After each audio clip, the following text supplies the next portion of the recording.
If you missed it, Jason Schreier is reporting that Horizon Hunters Gathering is being rebooted at Guerrilla after negative player feedback. New plan is smaller, more traditional co-op multiplayer, no live service. Next mainline single-player Horizon is still far away, though. What he said specifically was PlayStation is rebooting the online Horizon Hunters Gathering game after negative playtest feedback. New plan is smaller scope, more traditional co-op multiplayer, no more live service. As I've reported in the past, almost all of Guerrilla Games has been working on Horizon Hunters Gathering for the last few years, and the next mainline single player game is still far away. Basically, they haven't started on it yet. Now, this is something I've been mentioning to you guys numerous times because as I've told you, Horizon Hunters Gathering, even people within the studio who are working on it are not fans of it. Like I have it on very good authority that many people who have worked on this project would rather be making Horizon 3.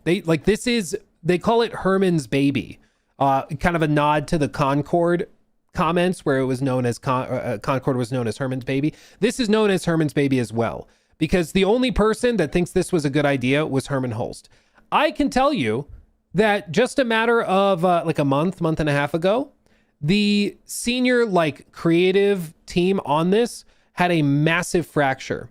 I heard from a couple of different people that there were discussions as to whether they were going to go to the Herman team, basically the head honchos at SIE, and basically say, we don't think this is working, because they had a play test where they invited pretty hardcore fans, pretty diehard fans, people.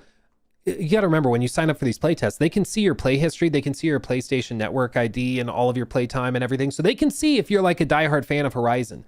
They were inviting people who loved Horizon, and apparently a shocking percentage of them did not play for more than an hour. They were invited to this play test, and the most hardcore Horizon fans apparently didn't even get more than 45 minutes in. Most of them played it, saw the opening bits, were introduced to the villainess of the game, and cringed so hard they just gave up, stopped playing, and deleted it. And when the most hardcore fans are cringing to the point of uninstalling, you're screwed. You got to get Jor to tell us on the podcast. I don't know if Jor, well, he was part of the Creator Council, wasn't he? I don't know if he did the recent playtest or not.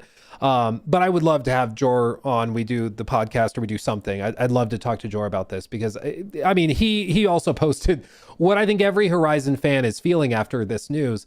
Horizon Hunters Gathering has been rebooted per Jason Schreier after negative feedback from players in recent sessions. They are now planning to remove the live service component and make a more traditional co-op game, but it could still be canned. So they are keeping the door open to just canceling it because nobody likes it. Oh, not great. Not great. It's just kind of shocking. But again, it's both the least shocking and the most shocking thing ever. Number one, it's shocking because who greenlit this? Who thought this was a good idea? Two, it's not shocking because anybody who saw this, the moment it was revealed, everybody knew that this was going to end badly. How on earth they thought that they could spend hundreds of millions of dollars on this and it would be received well is just stunning. But that's what's happened. So apparently, just to recap, player feedback was so negative that they feel like this will not work as a live service game, meaning it's not going to keep people hooked for weeks, months, years. They're saying max, maybe people play it for a few sessions. So you got to shift it towards traditional co-op so people buy it once and that's it. I don't know if that works because, again, the game was built as a live service game. It has been built up from the ground up as a live service game. And I don't think you can just strip that out. I don't think that works. Frankly, it just doesn't click. I have it on good authority also that the story apparently is so unbelievably cringy that let's just say I would have been able to make a lot of videos on it. I'll just put it that way. Okay. Think the tier. I have not seen it. I was not in the play test or whatever, so I don't know what exactly it entails, but it was described to me. And what was described to me, I can see going over about as well as those cutscenes from Suicide Squad Season 3, Saints Row reboot, Forspoken. That's the caliber we're talking about. Bad. I saw Jor talking about it being magic powers, which aren't Horizon. Well, bear in mind, this is set in the same universe as Aloy. She's in the game, but all of these characters on screen are exhibiting powers that are more potent than anything that Aloy has. And you got to remember that Aloy is supposed to be special. She's supposed to be like basically Jesus in that universe. She's saving everybody because she has this power that nobody else has because of her connection to Elizabeth Sobek and everything. None of this makes sense. It undermines the lore of Horizon. It undermines Aloy as a character. It undermines everything for sake of having cool cartoony like abilities for each of the heroes. It's just bad. Again, it's another example of one of these games that started as make a live service game and we're going to slap the Horizon IP on it. Figure it out. Figure it out. This was not born because it was a good idea, because people thought that this was going to be amazing. It was born out of a desire and sort of a greed for trying to just take the IP, turn it live service so it makes more money. And now you're seeing the results of it. Because games like built for greed will always have that sort of shadow. It'll always have that funk, you know? I went to a restaurant recently while I was in Europe, and it was a restaurant where you could tell the chef was smoking cigarettes nonstop in the back and basically hotboxing the entire like cooking area. Because when the food came out, it smelled like cigarettes. You tasted it. It tasted like cigarettes. It infested everything. Greed is the cigarette smoke, you know? It infests itself. It builds into it. You can't get rid of it. Bet the food was fire. I don't like the taste of cigarettes. I tried, not my favorite thing. And it's not always the case. I mean, I will tell you, there was a Chinese restaurant that was close to one of our old houses years ago. And we would order like delivery from them, and it was delivered by the owner of the restaurant. He'd throw the bag in his car and he'd drive it to you smoking the whole way. And he was the sweetest guy ever. But when you get the plastic bag, I mean, it reeked of cigarette smoke, but you'd open it up and inside was the most delicious sushi. Just delicious, authentic Chinese food. It was amazing. But it's because like the cigarettes pretty well stayed relegated to just the plastic bag in the car when he was delivering it, you know? But that was fine. The problem with this was that it was inside the food. You know, it infested the chicken and the rice and everything. It was rough. Anyway. What am I talking about? You're like, Luke, what? So the reason I think all of this is happening again is because it was just built on the foundation of greed, and that, just like the cigarette smoke, has infested. It's weaseled its way in between the fibers of the muscle of the meat, and you can't really get it out. And now the whole project, the whole game just kind of stinks like that. And it's unfortunate because it means that years and years of dev time from Guerrilla have been wasted. And inevitably, you know, if this ends up being canceled, because let's be honest, is this going to work as a co-op game? Like, if people weren't interested in this to begin with, before they even knew what kind of game it was, does changing it from live service to co-op magically fix things? They're still going to charge you $40 to $50 for it. They're still going to charge you. It's just co-op, and now it's not going to be supported long-term. You're welcome. You know, like, I don't understand the strategy. And honestly, at this point, I wouldn't be surprised if it just gets fully canceled, because I don't, if they're going to rework the entire thing, it probably needs what, another year and a half, 2 years only to flop there. Like, I don't know how that makes sense. So I think that it probably gets canceled and then they just move forward. But you know what? It is just another feather in the cap of this guy. Herman, the man who still somehow has a job. This post by Bad Leroy Brown puts it well. Concord, $400 million wasted, allegedly. That, to be fair, has not been confirmed fully, but that's the rumor. Spider-Man live service game canceled and wasted resources. God of War live service game canceled, wasted resources. Horizon Hunter's Gathering, 4 to 5 years of development, which is how long they've spent on this. This has been in the works since Horizon Forbidden West, and technically before Forbidden West. You know how like they built Red Dead 2 in about 5 years? They've spent that long on this. Just let that settle in. Let that settle in, okay? That's what we're talking about. That's the tier of decision making we're talking about. Game looks like a shit. It's it doesn't look like shit. It looks like a shit.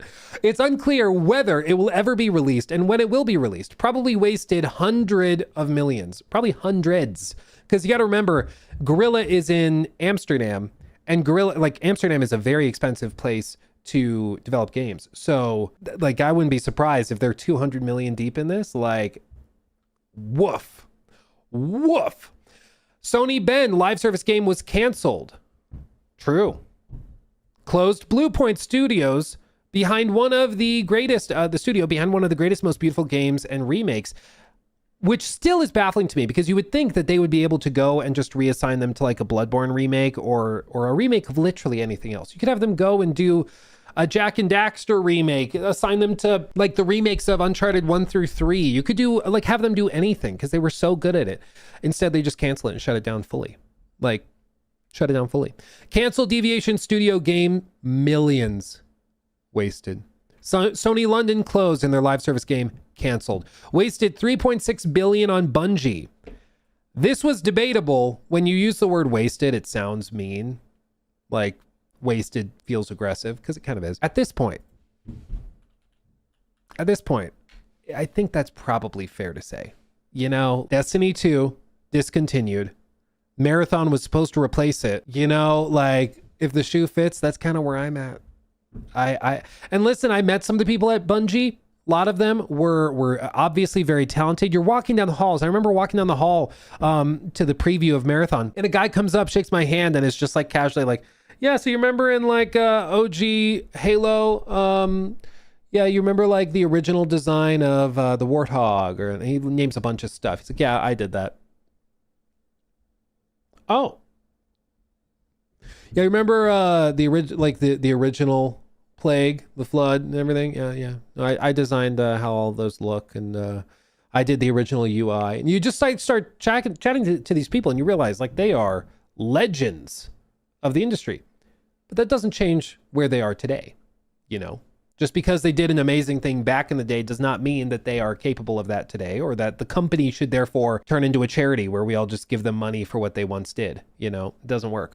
So I think saying that they wasted $3.6 billion on Bungie is approaching, I would say, fair. At the very least, they have not gotten their money out of it. Maybe it was worth 400 million, 500 million. They overpaid to a hilarious extent. Absolutely insane. They shut down Destiny 2. True canceled The Last of Us Online after investing hundreds of millions of dollars in this project, and many resources wasted. Twisted Metal live service game canceled. And dude, there's way more. There's even other things like not on this thing. They haven't even mentioned other stuff like Fair Game $. Haven't even mentioned it. What is probably going to be Fortnite 2. They haven't even mentioned it. Crazy. It's crazy. And yet, after all of this, he still has a job. I'm just going to ask the obvious question.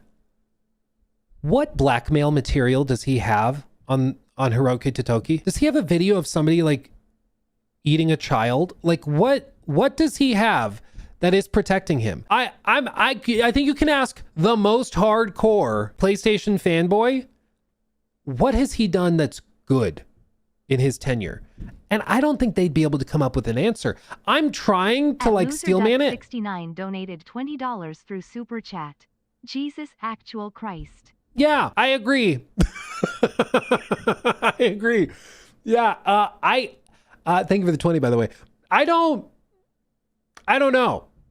know, man. It's absolutely baffling. The problem is to assume Herman is doing that out of only his will. Sony CEOs are the ones behind the live service push. The guy on Herman's place will always act like a Jim Ryan. Well, to be clear, yeah, I think he's in this position because up until now they've liked his vision. They've liked what he's been doing.